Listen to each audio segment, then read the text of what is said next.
Phil Simpson, and my tattoo studio is called the Mark Upon Cain Tattoo Art. It's from the Bible.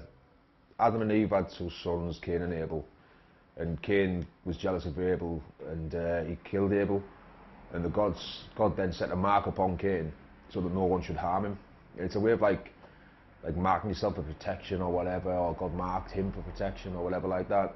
And I just it always stuck in my mind when I read it. It was like the first ever documented tattoo, if you like. It's an ancient symbolism of it, you know. I did a lot of jobs. I used to work on chemical refineries, oil refineries, factories, things like that. Used to be like a tradesman, like work my hands, you know.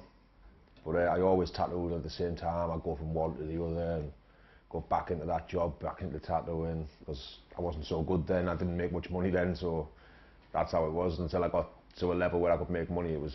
I used to do anything I could to just get by. But I always wanted to be a tattooist since I was like, I don't know, as long as I can remember, you know.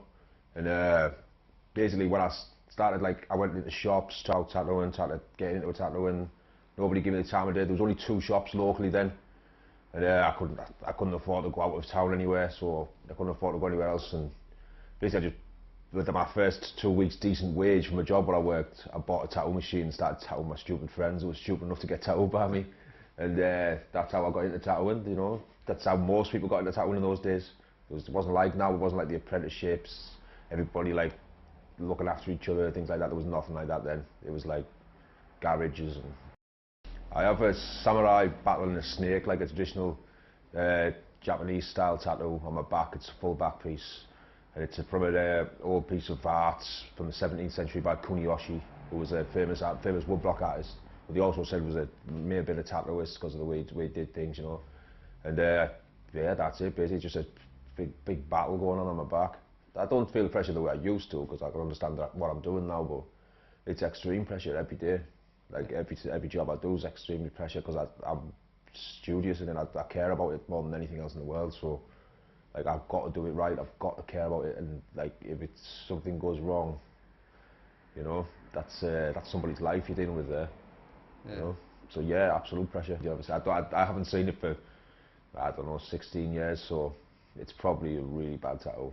I'd say like 2% of people maybe negative towards me. 98% of people see it as positive. Like in this country now, it's like accepted everywhere. I've had little bits of negativity here and there. Like a girlfriend's father, for instance, judged me instantly. Like, who cares, you know? It's like, it doesn't matter what he thinks. I've been turned down to go in pubs because of tattoos, but like, it doesn't matter, you know. Like, there's more important things in life than going in pubs and your girlfriend's father. So I think tattooing is more important to me. So I have experienced negativity, but it hasn't affected me in any way. It's just the way I can put it, really. I did like a samurai warrior head on my friend's kneecap, and it's just like a really perfect tattoo. Like the only way I can describe it. Everything about it's healed well. It's every line straight, every perfect. It's not by no means the most elaborate tattoo I've done, or the biggest, or the most spectacular, but it's just something about it that I'm really proud of. It worked perfectly, fit the body where it's supposed to fit, and some good tattooists like mentioned it and liked it, and that's always good to know. You know, that other people who matter in this world look at my work and liked it. Tattooing, it's beautiful. It's the best thing in the world. That's about it. It's the greatest thing in the world. My name is Sean, and yeah, my name is Sean Wilkinson. I'm a personal chef for footballers and rock stars. I think my first tattoo was at the age of 18. So good 22 years. A very small yellow duck on my right arm. It was a silly first thing to do, first tattoo. All my friends would get them, and it was the worst choice ever. Well, it's the first one I had covered. And the reason being is because I'm a chef. I was getting so many burns on my arms. The only way to cover the burns was with tattoos, because I looked, well, I've still got them. I look like I have scars and burns and cuts down my arms. I look terrible. I have a 5-year-old little girl called Mia, and we often go swimming together. And the adverse effect of me having tattoos shows and is very apparent towards the eldest generation. So I'll be walking with Mia, and you'll just get the most negative, dirtiest looks possible, which I find is disgraceful, because none of these people know who I am or what I am and what I stand for. And and I think there's quite a negative stigma attached to tattoos, which is not called for or justified. My back and my chest, they're custom pieces by Phil, total free-for-all. I'm a Star Wars fanatic, so I said you've got to hold back, do what you want with it, and it's simply incredible. It was over a year in the making of being completed. My chest is a fighting scene in hell between good and evil, which is something I really believe in. So it's probably the most painful one ever.